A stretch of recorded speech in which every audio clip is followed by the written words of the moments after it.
जय माता काली दोस्तों, कैसे हो आप सब दोस्तों। आप सभी का हार्दिक स्वागत है हमारे चैनल में। तो दोस्तों, आज की इस वीडियो में मैं आप सभी भक्तों को बताने वाली हूँ, सोने से पहले अपने तकियों के नीचे यह दो चीज रख देना और देख लेना।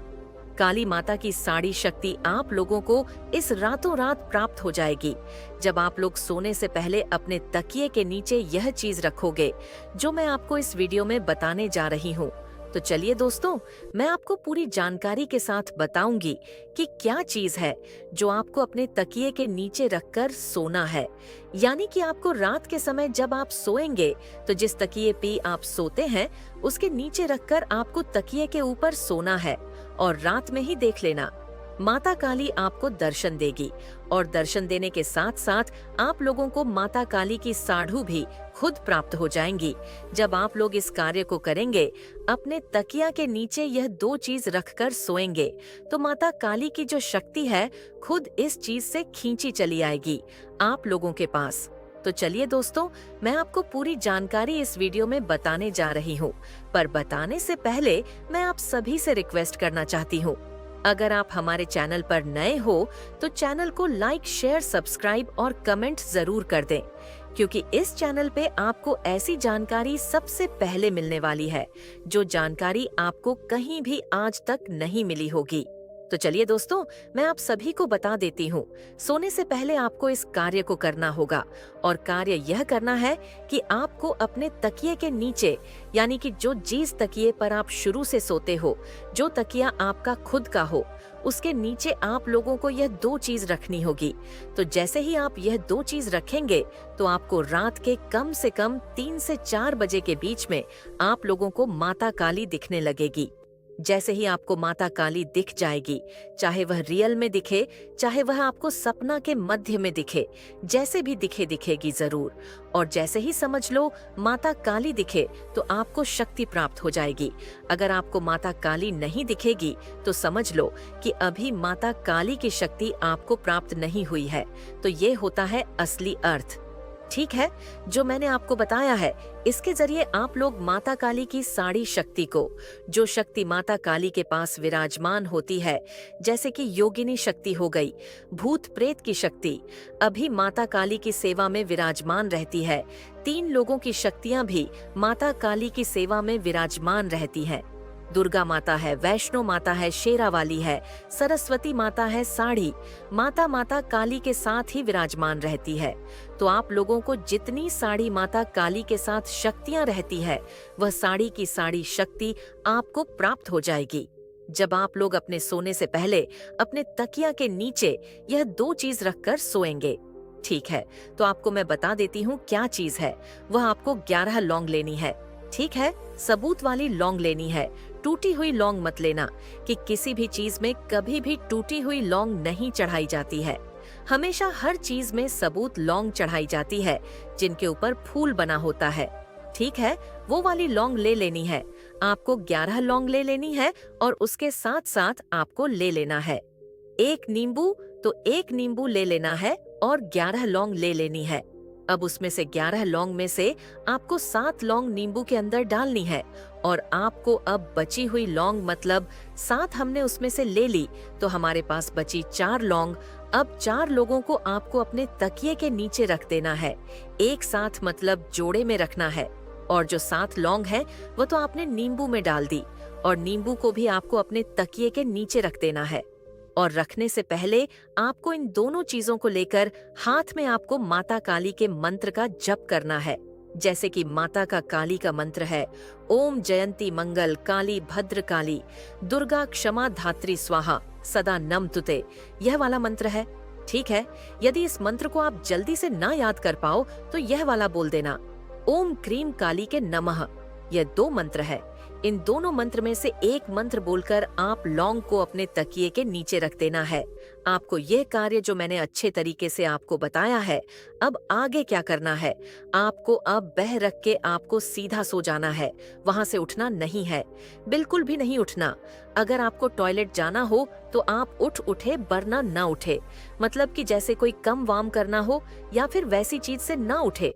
जब एक बार आपने वह चीज रख दी तो आपको अपने तकिया के पास से कहीं आना जाना बिल्कुल भी नहीं है, क्योंकि वह जो घेरा है वह माता काली का वास हो गया है। और माता काली 3 बजे से 4 बजे के बीच में आपको दिखेगी। समझ लो, आपको 3 बजे से 4 बजे के बीच में माता काली दिखे जाएगी, तो आपको माता काली की 1.5 प्राप्त हो चुकी है, ये मतलब होता है इसका। और अगर आपको माता काली 3 बजे से 4 बजे के बीच में नहीं भी दिखाई दे, तो समझ लेना कि माता काली की शक्ति आपको अभी नहीं प्राप्त हुई है। तो यह कार्य आपको शनिवार को या तो मंगलवार के दिन करना है। तो चलिए दोस्तों, मैंने आपको बता दिया है। मेरे बच्चे कैसे हो तुम? आज तुम्हारे जीवन का एक नया अध्याय शुरू हो रहा है। मेरे बच्चे, तुमने बहुत चोट खाई है जिंदगी में, हर रिश्ते ने तुम्हें आजमाया है, तुम्हारे धैर्य की, तुम्हारे प्रेम की परीक्षा ली है। यहाँ तक कि बुरे समय में तुम्हारे अपनों ने भी तुम्हारा साथ छोड़ दिया।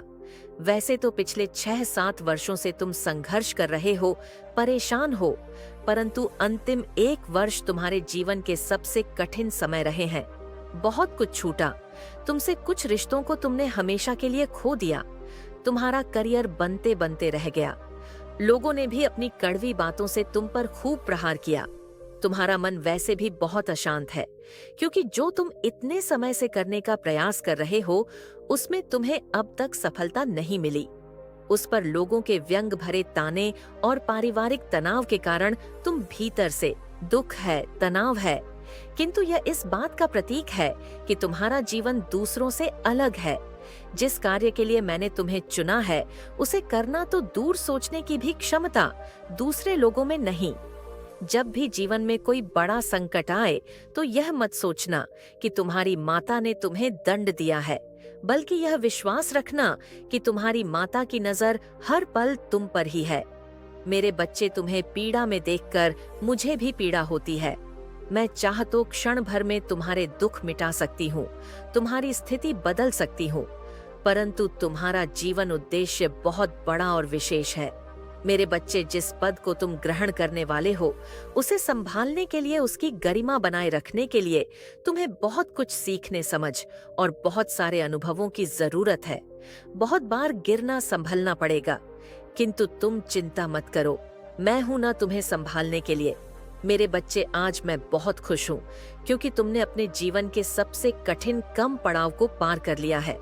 आज का दिन तुम्हारे लिए बहुत विशेष है। बस कुछ कदम और चलना है। डरना मत, मैंने तुम्हारा हाथ कस के पकड़ा है। बहुत जल्द तुम अपनी मंजिल तक पहुंचने वाले हो, तैयार रहो। एक बड़े उत्सव के लिए मैं जानती हूँ। इस संदेश को सुनकर तुम्हारे मन में हजारों प्रश्न उठेंगे, शंका भी होगी, किंतु अपने मन में शंका का वास मत होने देना, क्योंकि शंका संभव चीज को भी असंभव में परिवर्तित कर देती है, सुख को भी दुख में बदल देती है। इसलिए खुश रहो, सकारात्मक रहो, खुद को कोसना और रोना बंद करो, अपना दृष्टिकोण बदलो। तुम बहुत भाग्यशाली हो, क्योंकि तुम मेरे हृदय के अत्यंत निकट हो, क्योंकि जो दुख, दर्द, अनेक प्रकार की उलझने तुम्हारे रास्ते में रुकावट बनकर खड़ी है, उसमें मेरी मर्जी। मेरे बच्चे, जब भी लगे कि तुम अकेले हो, जब भी लगे कि तुम हार रहे हो या तुम्हें असफलता का भय सताए, तो मेरी एक बात हमेशा याद रखना, मैं अनंत काल तक तुम्हारे साथ हूँ।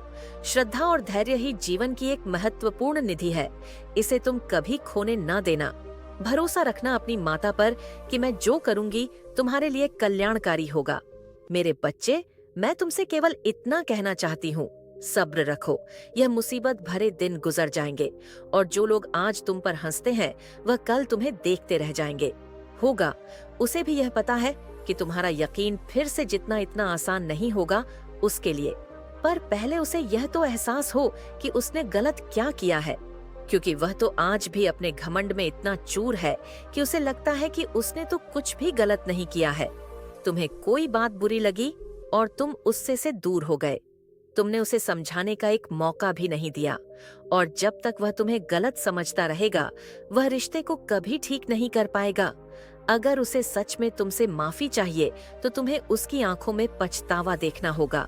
उसने हमेशा सोचा कि तुम उसके पैरों में पड़े रहो, लेकिन अब मैं से तुम्हारे पैरों में पड़कर माफी मांगते हुए देखना चाहती हूँ। और उसके लिए उसे अपने अहम को, अपने घमंड को पीछे छोड़ना ही होगा। वह रोज मेरे मंदिर में आकर मुझसे माफी मांगता है, मुझसे भीख मांगता है तुम्हें वापस पाने की, लेकिन मैं उसे माफ नहीं करूंगी जब तक वह तुमसे माफी नहीं मांगता। जब तक वह तुमसे नजरें मिलाकर अपनी हर गलती को सुधारने का वादा नहीं करेगा, तब तक मैं भी उसे माफ नहीं करूंगी।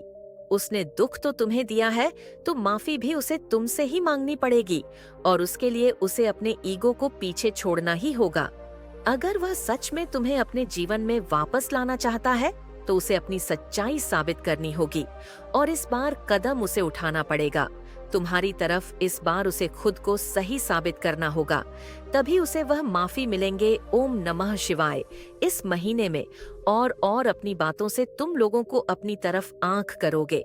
कहीं ट्रेवल करने जा सकते हो, और वह सफर तुम्हें तुम्हारे करियर में मदद करेगा। तुम्हारे परिवार में और प्रेम संबंधों में वह सम्मान मिलेगा और उनका साथ मिलेगा, जिसकी वजह से तुम्हारे मन में एक सुकून रहेगा और खुशी रहेगी, क्योंकि तुम्हारे आसपास के लोग तुमसे बहुत खुश और प्रभावित होने वाले हैं। इस महीने में तुम्हें ईश्वर का साथ मिलता दिखेगा, उनका बहुत बड़ा सहयोग मिलेगा। तुम्हें तुम्हारी हर प्रार्थना स्वीकार होगी और तुमसे छीनी गई हर खुशी तुम्हें वापस मिलेंगी। तुम्हारे अच्छे कर्मों का फल लेकर आ रहा है यह महीना तुम्हारे लिए। तुम जिस प्यार के लिए तरस रहे थे, प्रार्थना करते थे, वह प्यार तुम्हें जरूर मिलेगा। तुम्हारी मेहनत का फल तुम्हें मिलेगा। इसलिए इस महीने तुम्हारा कॉन्फिडेंस बहुत बढ़ेगा और तुम्हें फिर से यकीन होने लगेगा खुद पर, मुझ पर, मेरी शक्तियां पर, परमात्मा पर। तुम्हारी उम्मीद टूट रही थी। तुम्हारी आंखों के सामने तुम्हारा पूरा संसार बिखर रहा था। तुम्हारे वोट हुए सपने ही सच होते दिखेंगे। तुम्हें तुम्हारे करियर में बहुत उन्नति होगी और तुम्हारे रिश्तों में वह खोया प्रेम वापस आएगा। यह महीना तुम्हारे मैनिफेस्टेशन सच करने का है। तुम्हारे शत्रु तुमसे कोसों दूर भागे।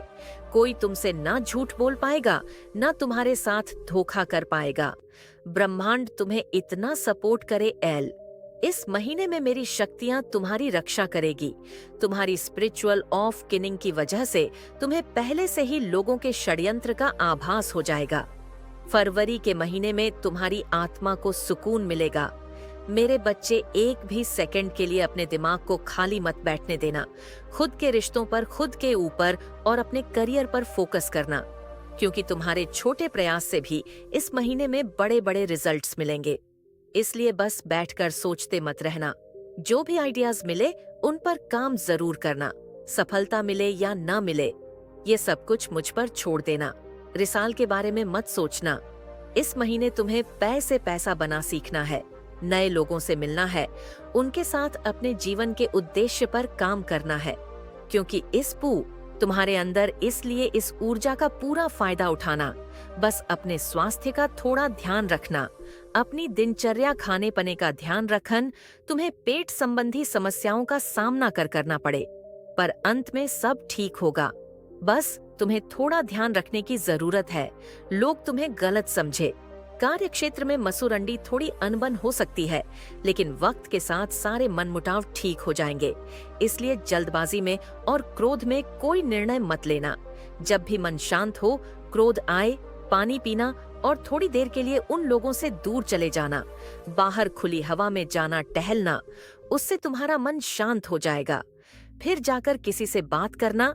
जितना हो सके कुत्तों को भोजन देना और उनकी सेवा करना। तुम्हारे काम में भी तुम्हें सफलता नहीं मिल रही है। कुछ लोग तुम्हारा साथ छोड़कर जा चुके हैं और वह टूटे हुए रिश्ते, उनकी यादें तुम्हें आज भी तकलीफ देती है। अब तुम सब कुछ मेरे भरोसे से छोड़कर बैठे हो कि जो होना होगा हो जाएगा। मैं थक गया हूँ। अब जिसको जो करना है करें, मुझे किसी से कोई मतलब नहीं है। लेकिन तुम्हारे जीवन में कितना भी बड़ा तूफान क्यों ना आ जाए, इस दिन का पूरा फायदा उठाना। मेरे बच्चे, और अपने भविष्य को तुम खुद लिखना है। तुम्हारे अतीत में क्या हुआ है वह तुम्हारे हाथ में नहीं है। अब तुम अतीत नहीं बदल सकते हो, लेकिन तुम्हें अपना भविष्य खुद लिखना होगा।